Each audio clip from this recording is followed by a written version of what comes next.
mada xooga dalka oo ay ku jiraan kuwa sida gaarka ah u tababaran ee danab ay ku guuleysteen in ay al-shabaab ka saaraan dhul ballaaran oo ka tirsan gobolada koonfurta iyo bartamaha guushan la gaaray waxaa sidoo kale ay ku timid iskaashi ay ciidamada la leeyihiin saaxiibada caalamiga ah sida howlgalka midowga Afrika ee AMISOM Mareykanka iyo midowga Yurub kumaandooska danab ayaa iskaashiga kala dhaxeeya saaxiibadooda caalamiga ah waxay kaga faa'iideystaan in ay noqdaan ciidan leh tababar heer sare leh tayo iyo awood ay ku difaacaan Soomaaliya kana dhigaan dalka mid nabdoon oo xasiloon maadaama danab ay tahay ciidamada kumaandooska ugu tababarka adag ugu howlgalka badan waa inay sameeyaan tababar la mid ah magacooda cadowga ma aha mid dhalinyarsan karo mar walba inaad tababar iyo aqoon ba dheertahay taasana ku dadaalnaa Mareykanka ayaa ah saaxiib muhiim ah oo ay leeyihiin ciidanka danab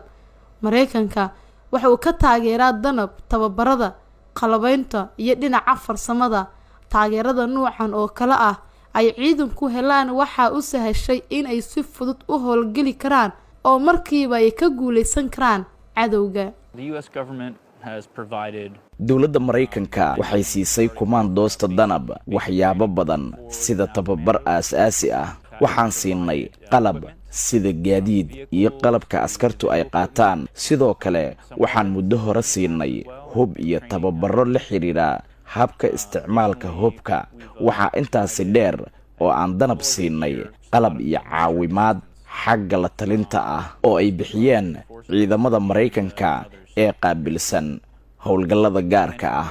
iyo kuwa kale ee halkan Soomaaliya jooga and others here in Somalia.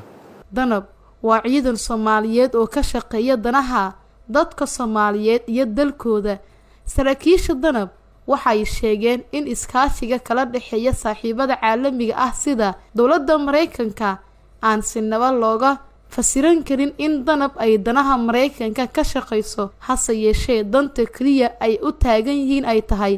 tan dadka iyo dawladda Soomaaliyeed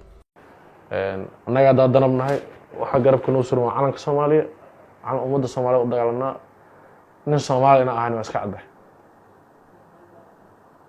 meesha lagu dagaalamayna waa Soomaaliya ummadda Soomaaliyeed way ka warhaysaa cid daba dhilifka ah cida wadanka dib ku haysa iskaashiga danab iyo saaxiibada caalamiga ah waa mid sidoo kale looga faa'iideysanayo qorshaha ay si buuxda mas'uuliyadda amniga Soomaaliya kula wareegayaan ciidanka xooga dalka ee ay danab ku jiraan markay ciidamada AMISOM ka baxaan Soomaaliya AMISOM oo muddo 14 sano joogtay Soomaaliya ayaa isku diyaarinaysa in ay mas'uuliyadda amniga wareejiso si looga guuleysto qorshaha xilliga kala guurka waxaana muhiim ah tababarada ciidanka qalabaynta iyo taageerada howleed kuwaas oo dhamaantooda ay ka caawinayaan saaxiibada caalamiga ah the way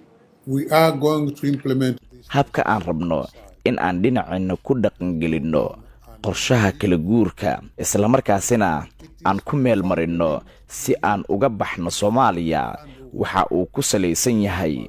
oo uu ku xiran yahay waxa loo baahan yahay si aan qaab wax ku ool ah ugu wareejino mas'uuliyadda amniga ciidamada amniga Soomaaliya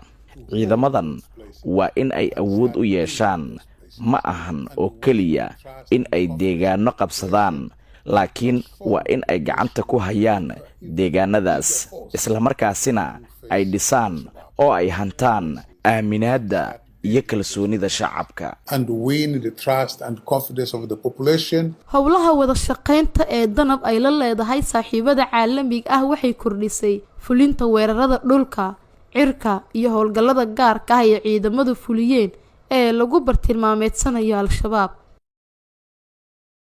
by having a well-trained and equipped lahaanshaha ciidan si wanaagsan u tababaran oo qalabaysan oo argagixisa